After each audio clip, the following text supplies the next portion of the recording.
we're back. So what number are you? You're in the shadow. Number 6. Number 6. I'm on number 10. Directed by Edward Norton. And Is this his debut? I think so, and he wrote this. And, I'm impressed. And the line is moving. Oh my god. Okay, listen. I got something wrong with me. That's the first thing to know. I got threads in my head. I got threads in my head, man. I twitch and shout a lot. Makes me look like a damn freak show. Can't you ever cut that out? I'm sorry. Touch it, Bailey. And so he has Tourette's. I have very few expectations. Yeah, same. Noir movie, so it has to have homages to other noir films, classic ones like Double Indemnity and stuff. It's going to be long. The pacing's going to be slow. It's going to be a slow burner. Lots of dialogue, heavy scenes, good characterization. That's all I want. Yeah. That's what I'm excited. He's a I wonder how his Tourette's gonna hold up. Is it gonna be a whole thing, or he's a character's actor. Yeah, that's true. So I feel like he's gonna value. He was an Alita. So much. What a waste. So I hope it's good. Yeah. I hope it's not too long. Those are my things. Oh, you know how long it is? 2 hours and 24 minutes. Well, that's pretty long. Let's see how the pacing goes. Anyways, line. Gotta save some spots. So yeah, this is before, and this is after. Okay, after Just Mercy, this deserves Oscar things. Really? I would say so. I'm just kidding. Yeah. I think Really? So too. Yeah. Performance, definitely. Yeah, definitely. Yeah. Writing, I would say writing. Yeah. Direction, maybe. It depends on how strong the category is. I think he's gonna get at least a head nod for directing. Yeah. But Screenplay. I would say mostly because it's his debut. Yeah. If this was like his second or third or fourth film, I think people wouldn't be as enthused about it. But it's but it's still kind of like it's pretty technically impressive. yeah, for like a it first-time doesn't feel director. like a new director. Yeah. Like he doesn't pull. I mean, granted, he's not very like. But it's also a genre. It's very safe. It's also a genre film. Yeah. So he can play it safe and like do those, like there's those touches, those shots that we come to expect, like that shot of like the water, and the shot of like the foggy bridge, and like the shot of the shadow on the Borough Bridge Authority building when he's walking up to the building. Like those are like classic film noir It's very shots. safe, classic genre shots. So I sort of wish there was a little bit more like outstandish, like you're taking risks, but there's no risk taking here. I think that would be probably the biggest complaint, is that it's a very safe story.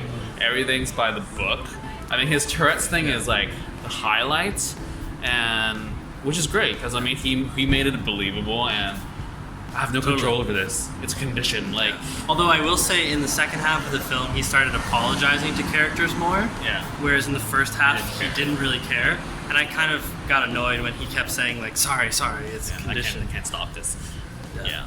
But yeah, the thing about playing it safe is like, part of it is, it's a genre film. It's a sort of a mystery thriller-esque type movie. So it has to be kind of orderly and it has to follow. the clues. I mean, granted, it's hard for him to break out of that mold. The clues was fine. I think it wasn't that intricate of a mystery. Yeah, it's not. It's very safe. I think that's the biggest thing with this movie, is that it's very safe by the book. I said that already. And even I think most noir stuff that I've seen typically is the mystery. That's the weakest. Like you knew that Moses was going to be implicated in it because Alec Baldwin was actually pretty good. I think. I actually wish he was in it more. I wish they kept up. Okay, maybe not as safe but risky was showing him, introducing him, like when they were introducing him, I was like, this has to be Alec Baldwin, but he hasn't talked yet, so I can't confirm it. Yeah, they really like hit his face. So I was hoping that there was more, more like, let's keep this guy mysterious. Yeah. Like it doesn't really matter who plays him. Like it's just his voice and his like atmosphere. Mm-hmm. And I sort of wish they dragged it out because it didn't make sense for them to drag it out in the beginning. So I felt like they were going to return to it, but no, they just And then Dafoe is in this. What a surprise! Yeah. VIFF with 2 Dafoes. Alec Baldwin I just wish he had more meat to chew on in like the scenes that he was in, because there were a few, like like the final interaction with him and Edward Norton's that was nice. character, like that was a good scene. Yeah. And also, I mean he's a complicated character, like he's unlikable, but he's kind of like Thanos, right? Like it's like you sort of get why he's doing what he's doing. You empathize and you understand why he's doing it. You understand his ambition. He's not an evil man, but he's not necessarily a good man. Yeah. So I wish they had more room to like explore that. Yeah, because I mean I really love the scene where he goes in the room like you didn't give that to me. It's either that or you get that was like, great. That was a great character introduction. But that was it. Like afterwards, he didn't really have much to do. He came into the meeting and he sat down and didn't say much. That's his whole thing, right? It's like he's the get things done guy. Yeah. He's the action guy. So he's like, that was a great introduction of just like storming into the room. Give me what I want. Oh, you're not going to give it to me? I'm going to go get it myself. Yeah. Sign it, give it to you, give it back to me. Yeah, so I think definitely throughout the entire film, there are moments like that. Like the jazz stuff, that was great. The jazz score is very like film noir. Another nice, like, like classic Yeah. kind of trope. So I think throughout there are scenes that are nice and highlighted, like the Bruce Willis scene, like right in the beginning when he's just talking with Norton, and then you see their relationship. That's it. And then I love how through that establish why Norton's character even bothers doing everything. And yeah, like the moments there are, but as an overall film, I feel like it was just rather too safe. But I would say that the writing in particular stood out to me. I think the dialogue, because it's like a very talkative, slow burner of a movie, the pace kind of crawls a bit, but it's not like slow. It just like crawls a little bit. But I feel like it's one of those where it crawls, but you're fine. Like you're okay. You're in this world. Like I'm just checking my clock because it's like the movie started at 8:30. It's a long movie, but you're not bored in that. Like I want this. You don't want to be like, let me hurry up and end. Like it's not that. It's just more like it's. Besides like the cinematography and like the set design and like production design and costumes and stuff, like you're immersed in that world. For me, it's the writing, the dialogue between and the interactions between the characters was like. It's those character moments. And it's very New York, and like the little like witticisms that they have, the banter that they have back and forth with each other. Like specifically Bruce Willis and Lionel, Frank and Lionel. Yeah.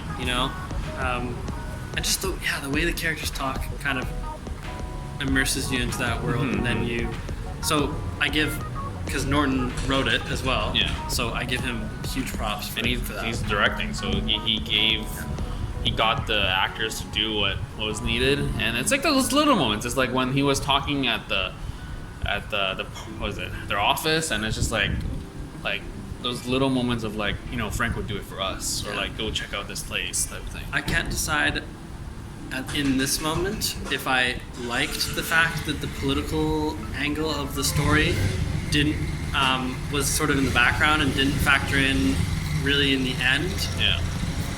Or if I wanted it to factor in more. I don't have that decision yet. But like in the end, he ends up. In the end, it's really about the girl. Yeah. And like, partly that bothered me. And I was like, what about the people? What about the housing situation? What about whatever? He just basically gave Alec Baldwin's character free reign, Moses Randolph free reign to tear the city down, tear the slums down. So partly bothered me, and I wish that. But I can't decide because I do kind of like the way it ended. It was very like kind of touching ending. I don't know if I needed their relationship. Yeah. Like they had that nice tender kind of scene in her room. Yeah. In her apartment, but and they didn't. It seemed kind of like a quick relationship, but it still seemed pretty organic. Yeah. But I don't know if I needed it. I don't know if I needed romance in his story.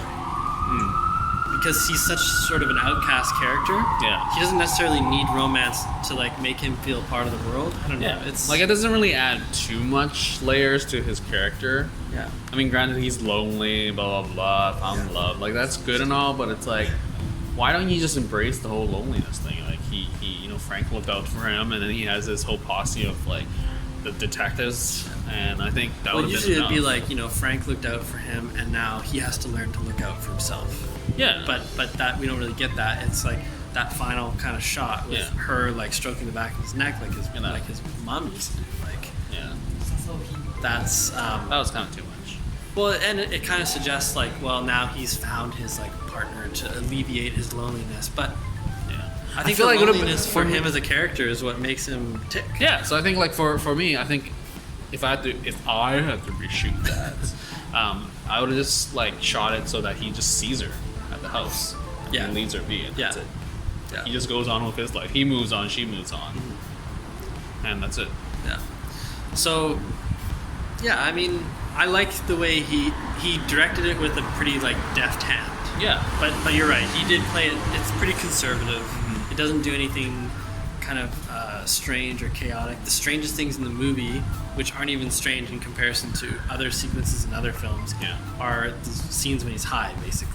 Yeah. Which are kind of hallucinatory, but they're pretty tame. Basic. They're pretty tame and basic compared to other films. I mean, granted, we don't have a lot of noir stuff, so I'm glad it exists. But at the same time, it's True. like, We don't get a lot of noir movies. like push forward, like make it so that it's like, holy crap, guys, you have to watch. This is not a holy crap, you have to watch. It's like, it was a good attempt. Edward Norton directed a film and he stars in it. And he's a pretty good performance. Like, that's all I can say. Yeah. And I'm definitely pretty sure Oscar's gonna, throw him some nods, but Yeah. but it's not like, everybody go watch this now. Yeah. Lighthouse, on the other hand, oh boy. Yeah. Like, this is a pretty straight up.